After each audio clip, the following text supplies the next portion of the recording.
mandate for them to get help, not just lock them up. Now they need to have some counseling while they're locked up. They need to be able to deal with what is causing them to be an abuser. Maybe they went through something in their young life and they watched their mother get abused or their dad abused them. All kinds of things, you know? They also, this is the number one thing that I feel that helped me. Well, number one is God, but the number two thing that helped me was this last one here.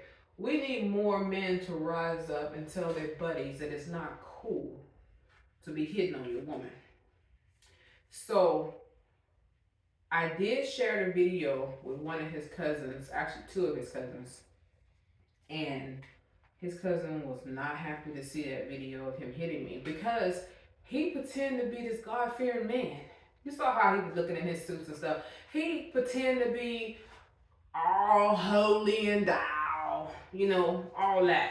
He's one of those type of people that you think that he go to church and he loves God and he's gonna be great. That was one of the ways he got me in the first place, was that I thought that he was a God-fearing man and he was gonna be good to me and, you know, treat me right.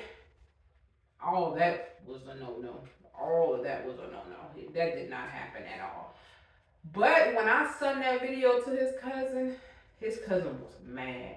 He told me, if you would have never showed me the video and you would have just told me that he hit you, I would not have believed you. And I said, that's why I sent you the video, because none of y'all would have believed me, because he act like he is such a good guy in public, but he's a devil behind closed doors. Boy, he's such a devil.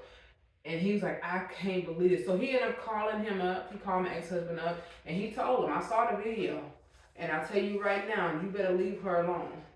And he went on and on about some more things about what could happen to him if he don't leave me alone and all that stuff. But I just wanted you guys to know that if you don't speak up, it can turn into murder. That's why I say get involved. Don't insert yourself in a domestic violence situation, okay? Don't be like, leave her alone, don't hit her. Don't do that. You got cell phones. You can take a picture. You can do videos without them knowing that you're recording. You record the police, right? When they got somebody on the ground and all that, record that. If you see a man talking horrible to his woman, record that and post it and make it go viral. So people can know. So his job can know. So his friends would know. So his family would know. Shame him. Put him to shame. Okay? That's what you can do. It's a lot of things that you can do. You don't have to let him know that you're recording him. If he hit her and you recorded it, send it to the police. You know? It's a lot of things that can happen that you can do to help that victim not become a murder victim. There's so much that can go on here. So, I'm about to wrap it up. It's time to heal. And one of the things about healing is that even though the abuser is no longer in the victim's life, the victim still have things that goes on with her inside of her. As for me, I have trigger moments. It's been 3 years since that situation. And I have trigger moments. One of my trigger moments is avoidance. I try to avoid confrontation with my husband. So I'm married again. You probably say, dang, that was quick. Yeah, I married my best friend. The guy that I should have married before I married my second husband. But hey, we live and learn. But I have trigger moments. So I try to avoid confrontation. Not like I don't want to tell him something because he's going to get mad. No, my husband is totally opposite from my ex-husband. It's totally opposite from him. like day and night, you know. My husband now, he wants to make sure that I have gotten everything I want, everything I need. He runs everything by me. He wants to know my feelings. He don't want me mad. He don't want me angry. He definitely don't want me sad. And he's always attentive to me. Always attentive to me. He always making sure I have what I need. And I love him for that. He's my friend. He is my friend. Oh my God. When I talk about him, I almost feel like it's like too good to be true. But then I think about Abigail, because after her husband died, the king, she ended up marrying David. Mm-hmm. See how God work? Well, my story is pretty much identical almost in a little bit, in a little way. But she ended up marrying King David. And I thought about myself in that way. Wow, I am with a good guy. But I do be afraid sometimes to kind of be so open to where I don't want to ever relive the moment that I did with my ex-husband. So I do avoid some confrontation. And then when I do bring certain things to my husband, I see how he handled it. It's so different from my ex. I'd be surprised. I'd be like, oh my God, he handled that very well. Oh, and that makes me love him even more. Ooh, come on now. Now, there's another trigger that I have. Being woken up to have sex, that's a trigger for me. And the reason for that is because, remember I said he had diabetes. My ex-husband had diabetes and he had high blood pressure.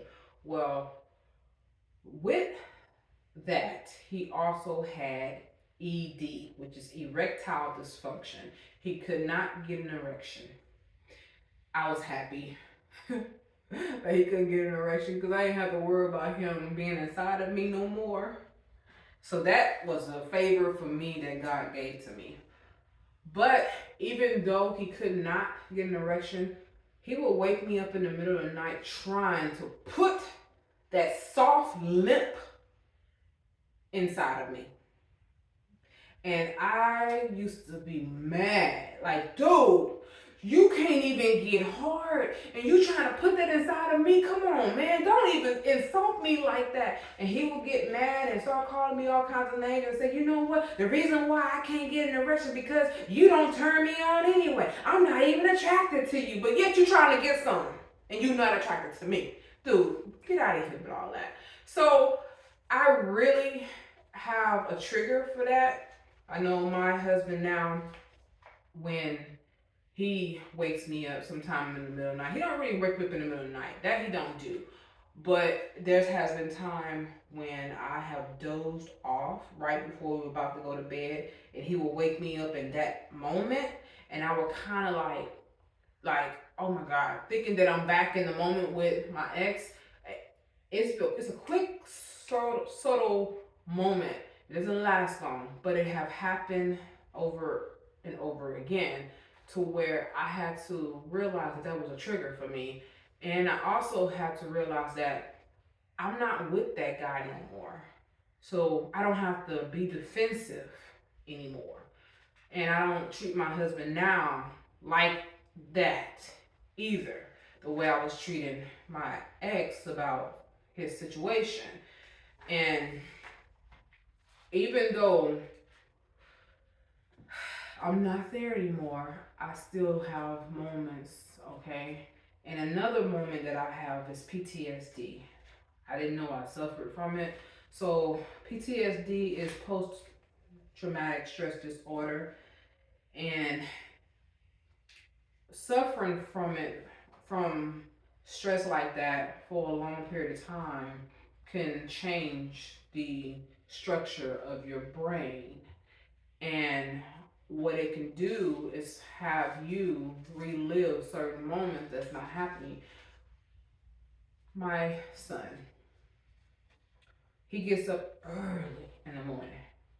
And when he gets up so early, oh my God, I'll be like stop making all that noise, because he will go from the room to room, and he's running, and he don't walk. He runs everywhere he goes. He runs. All you hear is bah, bah, bah, bah, bah, bah, bah, bah, bah, bah, bah, bah, bah. And then when he goes to the closet or to the pantry, he bam, slams the door. The pantry is next to our bedroom, so I instantly just jump up, and I'm in a moment. And I get up and I rush in there, and I'm like, what are you doing? Why are you making all this noise? We're asleep. Do you understand why we're asleep? Do you know I'm tired and I'm just getting off from work, or I gotta go to work, or whatever the case is? Can I get some sleep? And my son looking at me like this. He got looking at his face like, what did I do? You're making a lot of noise. So I started thinking, when did I get like that? Because I wasn't like that with him before. He always made a lot of noise. My ex used to be like that with him when I did have him over to the house. He'd be like, he's making all that noise. He needs to stop making all that noise. And I would get up and go tell him, shh, don't be so loud, calm it down. But I had a different approach at that time. So that means that I know now where it's coming from. So my husband now, he says, I don't mind him making that noise because it lets me know that he's up, especially on school days, because I don't have to get up to go check on him to make sure he's getting ready for school. So if I hear him in there, boom, boom, boom, I'm like, okay, cool, he's up. And I'm like, never thought about it like that. That's true. He said, now if he's quiet, then I get up and go check. Like, wait a minute, you should be up getting ready for school. And I'm like, yeah, that is true. Okay, I should start looking at it that way. So it's helping me, okay?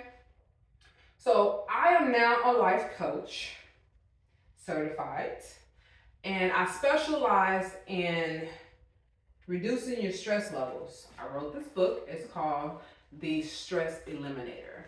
This book, what it is about, I'm going to read the back of it for you. It says, this book is about learning the different types of stress, what it does to the mind and body, and how to cope with it. You will learn many techniques on how to eliminate stress and how to cope with stress you cannot eliminate.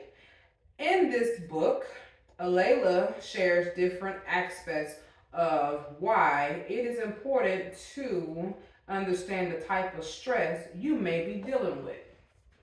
So this is what this book is about, and you can get a copy on Amazon. And my name is Alayla Carroll. Now here, I wrote this book a year ago? Yeah, a year ago. This was called A Change in Directions. So I'm gonna read the book on the back. I'll read the back of it. It says, you are where you're at by the choices you make. This is a self-help book to help guide you and to help you make good decisions throughout your life. A Change in Direction is a short book of 50 quotes and statements based on biblical teaching to help promote positive thinking and an optimistic attitude towards life. It is a thought-provoking, self-awareness, and serious yet practical book which will help set you up for leadership lifestyles. So this, and the name that I have here is Alayla Cabot, C-A-V as in Victor, I-T. And the reason why I put my maiden name, because I was not going to put that other man's name down there. So I was not going to be looking at that last name forever.